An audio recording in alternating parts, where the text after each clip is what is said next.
Question number 17, right. ये बहुत ही अच्छा क्वेश्चन है। It is very good question and I will tell you how this is good question. The petrol price shot up by 10% as a result of hike in crude oil price. The price of petrol before the hike was 90 rupees per liter. A person travels 2200 kilometer every month and his car gives a mileage of 16 kilometer per liter, right? So by how many kilometer should he reduce his travel if he wants to maintain his expenditure at the previous level? So what the question is asking, see, petrol price has gone up by 10%. See, he is actually traveling 2200 kilometer.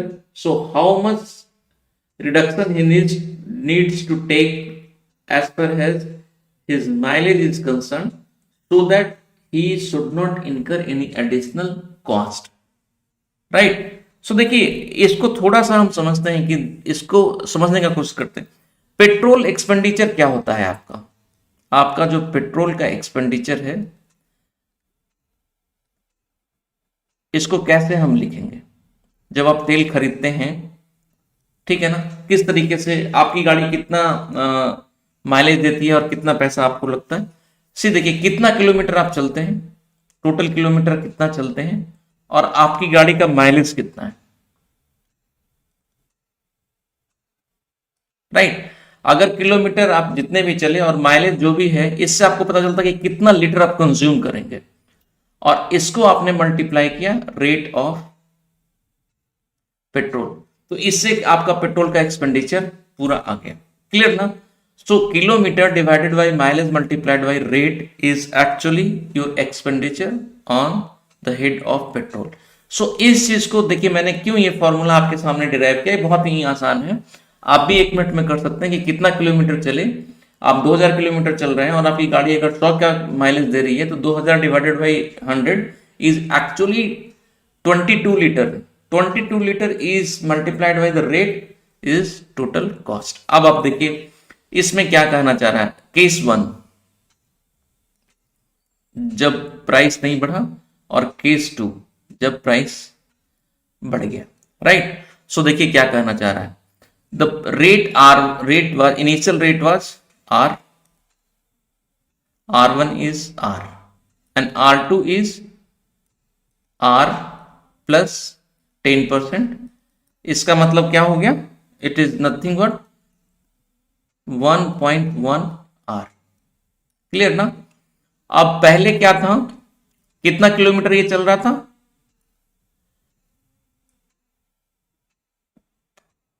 Kilometre कितना चल रहा था ये? First में ये kilometre चल रहा था 2200। सेकंड में किलोमीटर को आप इसको मान लीजिए कि ये K है और ये आपको निकालना है, ठीक है ना। और माइलेज इज 16। सो माइलेज को हम अगर लिखें तो mileage is 16।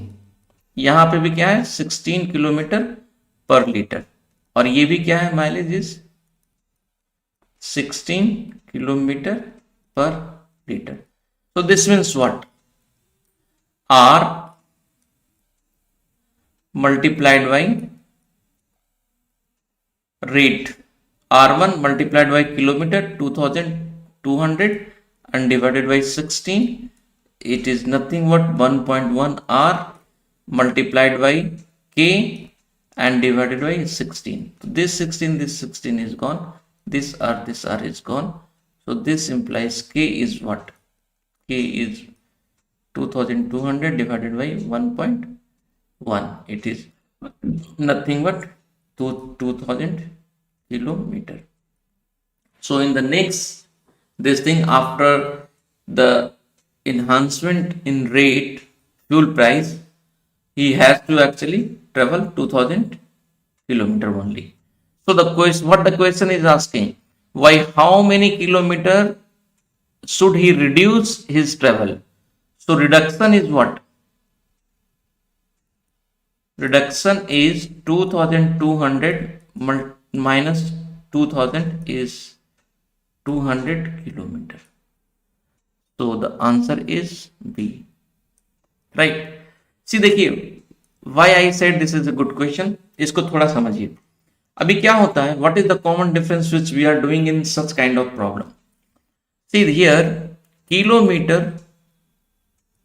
multiplied by rate is what is constant, right?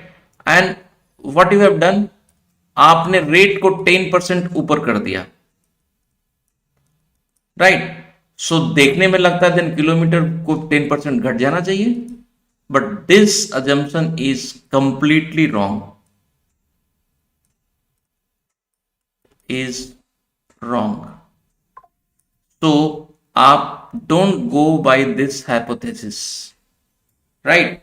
कि once the product is constant and rate is being hiked by 10%, then kilometer will not be reducing by 10% just to maintain the product as a constant.